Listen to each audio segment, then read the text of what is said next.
Ladies and gentlemen, it is a distinct honor for me to have the privilege of introducing our next keynote speaker, Staffan Nilsson, President of the European Economic and Social Committee. Mr. Nilsson, as I said, is currently the President of the European Economic and Social Committee. He's the former President of Group 3, and for 6 years, the Vice President of the group. He has been Rapporteur for opinions on the Soil Protection Framework Directive, the communication on the sustainable use of pesticides, agriculture and food safety in the context of the Euromed partnership, and the action plan for environmental technology. President Nilsson has been an active member of the EESC Joint Consultative Committees and currently plays a key role on the EU-Turkey JCC and the Euromed Committee. The topic that he's chosen today is, again, I think, a perfect topic given the focus this morning, but also given the focus of the conference as a whole, engaging people for a sustainable Europe. Ladies and gentlemen, if you could please join me in giving a very, very warm and sincere welcome to Mr. Staffan Nilsson. Thank you.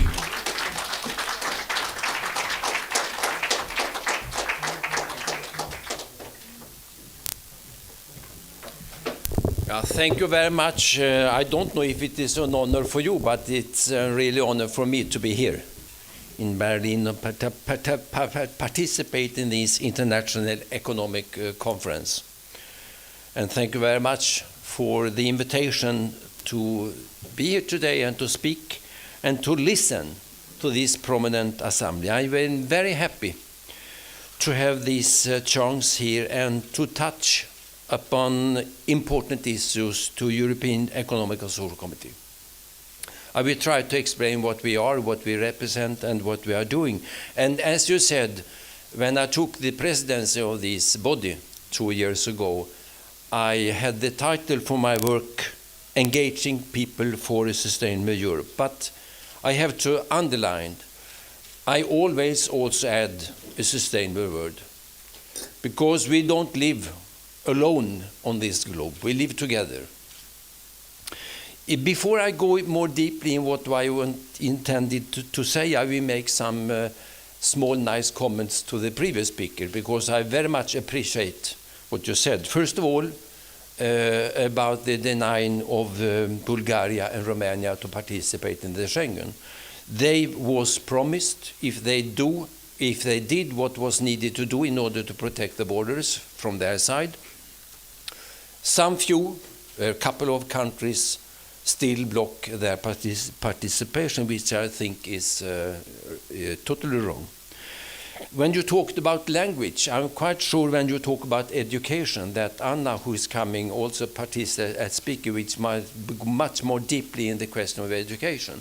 But I remember very well, because before the strategy European Union now have, to develop the economic, the social situation, which is called 2020 strategy, we had the Lisbon strategy.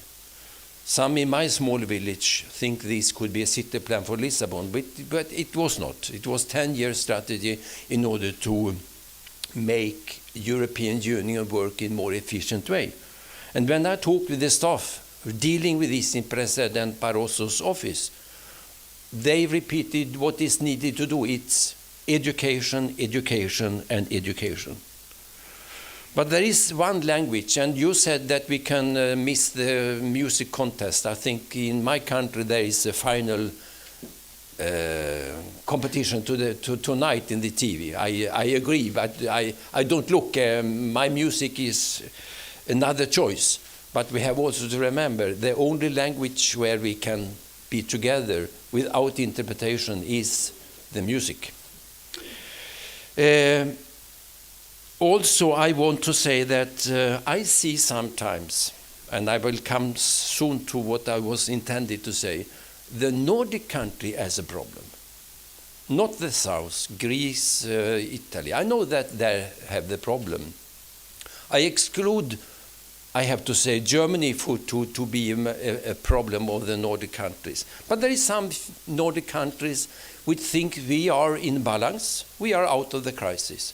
But as you said, the European Union was built on solidarity. And I think you can see that all 27 member states now in one or another way we are affected by the crisis in some of the South countries. So I think still we need to keep this solidarity vision, and that is also very linked to what I said, that my title for my work program was Engaging People for a Sustainable Europe and a Sustainable World. I also want to say that Greek Turkey, what we lack of, and we had today, this week, we had the Civil Society Day in Brussels for civil society organizations, platforms, both from national level but also from European level. And what we lack of is a feeling of a European identity. If you ask somebody from the big United States, where are you coming from? They normally say United States. When we come from Europe, we say we come from Sweden, Germany, Finland, or whatsoever. We have a lack still of a European identity. But let me go back a little to my initial message, which I was intended to tell you. When I talk about building a sustainable Europe, the question is, how do we get there? And I will give two messages. My first message is building a sustainable Europe. It is by convincing people to engage in the society, in the future, and in each other. Solidarity.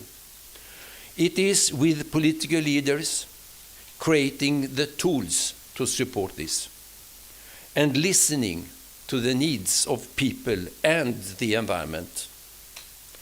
So in a nutshell, we can only achieve a sustainable Europe if we build it on dialogue and participation.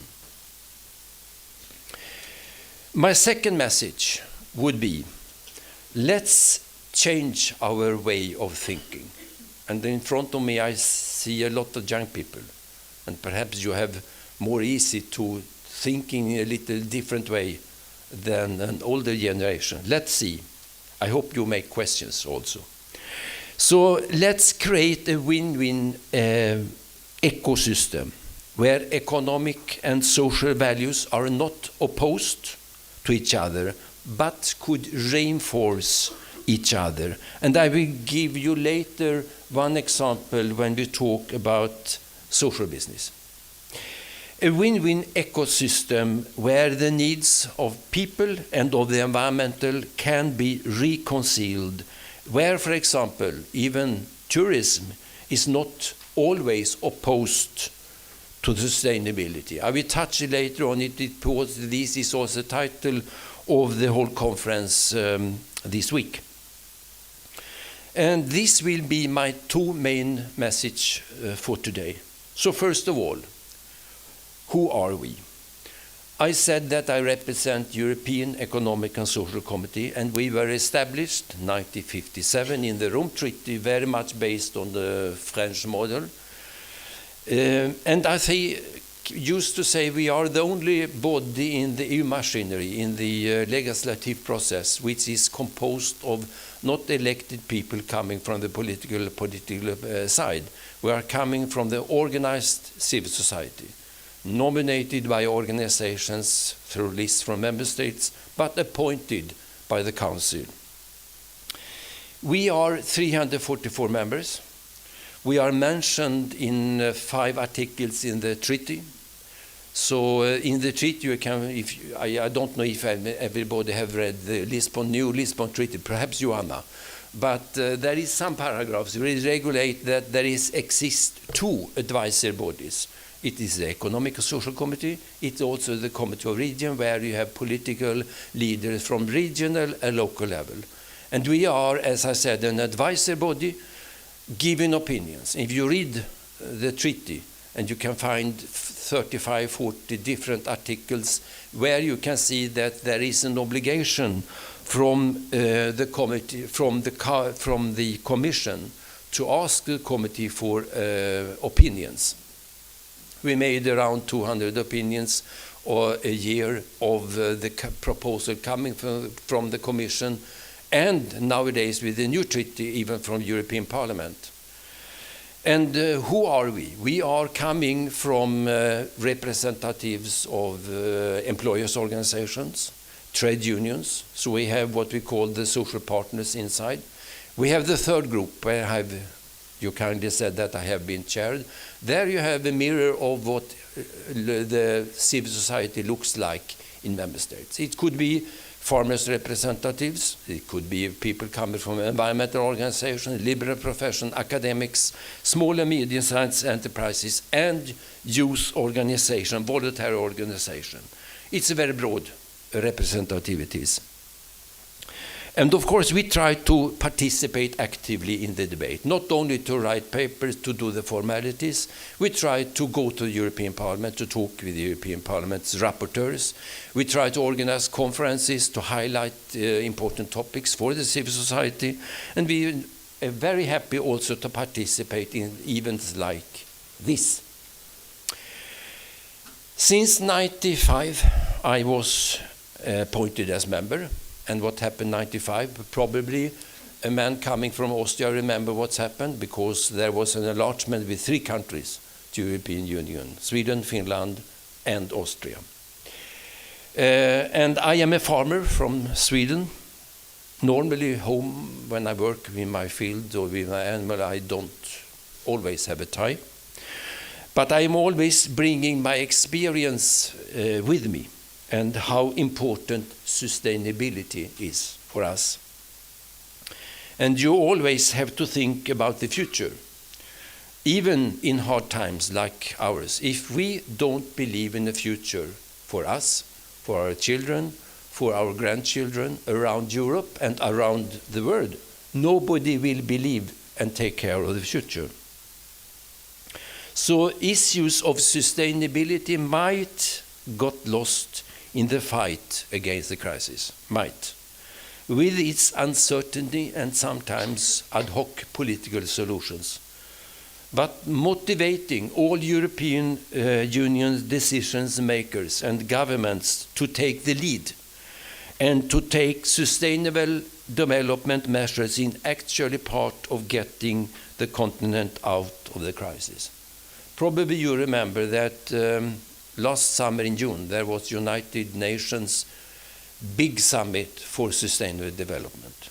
And of course, it was fascinating to see more than 100 head of states or presidents participating, and to listen to President von Iran talking about sustainability, the president of Robert Mugabe talking about health for children and women, and all others. And of course, you can say that, and our environmental representative, they say it was a weak outcome of this sustainability.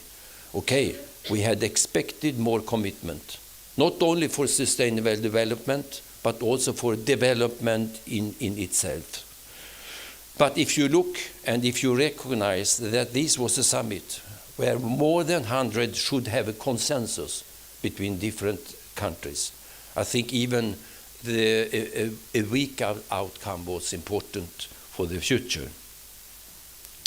And I think civil society can really defend the values of also the European Union and take in part the collective construction of a sustainable Europe. And we have seen that while political leaders sometimes, not all, Sanna, but sometimes are still negotiating on reforms such as transition to a green economy, civil society organizations are sometimes already acting on the ground. And I would add, you can also see, but not always, but you can also see initiatives in the business sector to go for sustainability. And the committee, which I represent, is their voice also in the European institutions level. Last September, we held a conference about which I mentioned, the strategy to create a more sustainable and work-able European Union, which is called 2020. And we called the conference Step Up for a Stronger Europe. We hosted, I want to say, a constructive debate with 3 European commissioners. They were allowed to speak only 5 minutes each. So the presidency of the European Union's Council and representative of all European institutions. And the topic was how to get back to growth and jobs in Europe and how to become sustainable but also competitive. And the conferences resulted in around 30 recommendations which we forward to the President of the Commission, Mr. Barroso, and to the President Herman van Rompuy, and to European Parliament's President Martin Schulz. And I think that thanks to such a bottom-up approach, the voice also of the civil society could resonate and reach a high level in European Union policy-making process. So dear organizer and guests, we, European Economic and Social Committee, we is a place where different interests can meet each other halfway. A social dialogue, a dialogue between different topics where the social partners have totally different view between the employers and the employees. Sometimes we can show a compromise which is workable for the Commission to follow. And this brings about synergies also, and social business is one of the most important ones. We have been working for a long time to reconcile economic development and also social cohesion. We are certain that one of the main movers for the future will be what is called social business. It will help people to engage in building a sustainable Europe. So what do we mean when we talk about social business? There is no official definition of what is called social enterprise. But here we are talking about businesses addressing social issues and creating positive community change. And there was recently a big initiative from Commissioner Barnier to launch the social business initiative. And he asked us by a letter to create also recommendations from our side, what could contribute to develop the sector of social business and social entrepreneurship. So we need to bring the gap between concepts that have no long been seen as incompatible. On the one hand, there is business, enterprise, profit-seeking, and markets. It's natural. On the other hand, there is sometimes a feeling, especially in the voluntary sector, doing well, charity and society. And this is not really true. We need to change our way of thinking. But of course, it's not enough only to change the way of thinking. So what we do, we need to propose concretely. Well, firstly, to reduce the complexity of the regulatory environment. And I remember very well the first commissioner who took the initiative to talk about simplification was a man called Günther Verheugen, German commissioner. Secondly, to support the next generation of social entrepreneurs, social business should be reinforced in also schools and universities, so we know what the concept is and how it can work. Thirdly, we push for a European social enterprise label, which could increase awareness and recognition of this sector. And last but certainly not the least, to focus on all our energy on promoting access to finance for SMEs and businesses. Yesterday we hosted a conference which is a federation for what is called popular banks. It's cooperative banks. I asked them if there also is a federation for unpopular banks, but they didn't know. But there is a federation for popular banks, cooperative banks. And we discussed just these difficulties for SMEs nowadays during the crisis, but still the difficult to have access to finance, which work against the promotion of jobs, creating of jobs for young people. As you can tell, it is also about innovation. Through innovation, we can reconcile wealth creation and social inclusion. Through innovation, we can create a sustainable Europe. Second topic, and I will touch it depending on that it is also a title for this conference, it's the tourism. And I really hope that we can see a development which lead to sustainable tourism. And I'm quite sure it is possible. And for some countries, I think we will have a next speaker from one country which heavily need to also rely on tourism as a sector where you can create jobs, where you can create a social security, but also let's say that this is needed to be developed in a sustainable way. So how do we can have a social sustainable tourism sector?